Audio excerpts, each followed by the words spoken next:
Prince Harry and his wife, Meghan Markle, moved to North America following their shock exit from working royal life 2 years ago. In a recent interview with the Today Show, Harry opened up on his new life in California, saying that he and his family had been welcomed with open arms. He explained that, "Home for me now is, for the time being, is in the States." But the Duke's decision to move across the pond has garnered a lot of criticism, with one royal expert saying he thinks that the Duke has wrecked his life.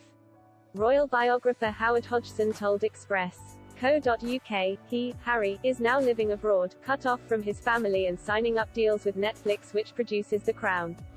And then sort of saying, "Well, I don't consider The Crown to be a bad program, it's fiction, isn't it? Well, if somebody portrayed my father so badly, I would have loved the opportunity to go on Oprah Winfrey to say, this is rubbish."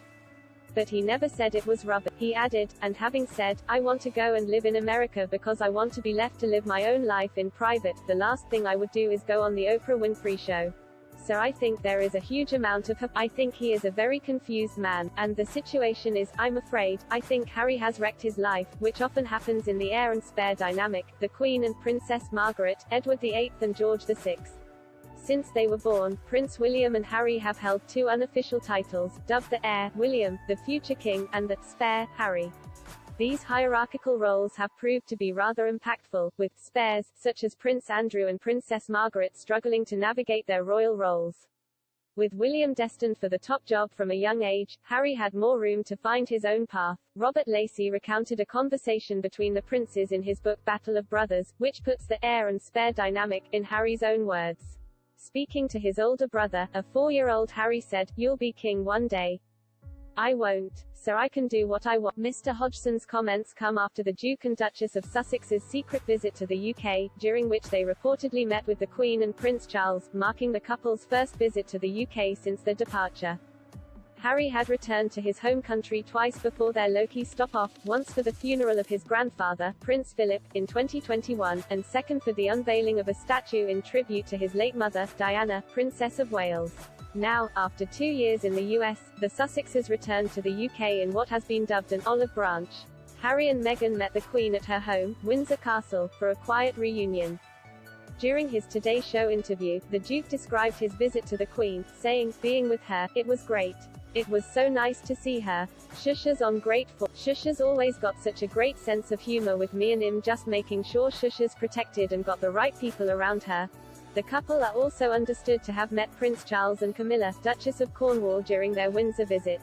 Harry, who last saw his grandmother face-to-face over a year ago at Prince Philip's funeral, faced intense backlash for his decision to skip the Duke of Edinburgh's service of Thanksgiving at the end of last month.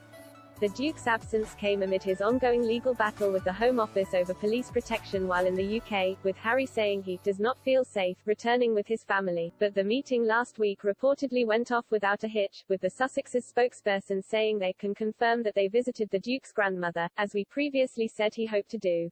The couple did not bring their children, Archie Harrison, who will be 3 next month, and Lilibet Diana, 10 months, who, despite being named after Her Majesty, is yet to meet her great-grandmother. Following their whirlwind visit, Harry and Meghan flew to the Netherlands for the Invictus Games, an international sporting event for wounded, injured and sick servicemen that the Duke founded in 2014. After 2 years of pandemic delays, the Invictus Games 2020 is taking place in The Hague this week. Harry was joined by Meghan for the first few days of the Games, but the Duchess returned to Los Angeles early to be reunited with their children.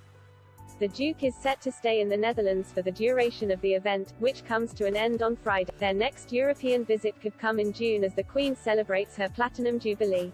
Harry and Meghan have been invited to appear on the Buckingham Palace balcony during the celebrations but will not have a formal role, according to reports. Mail Online reported that their presence would mean a lot to Her Majesty.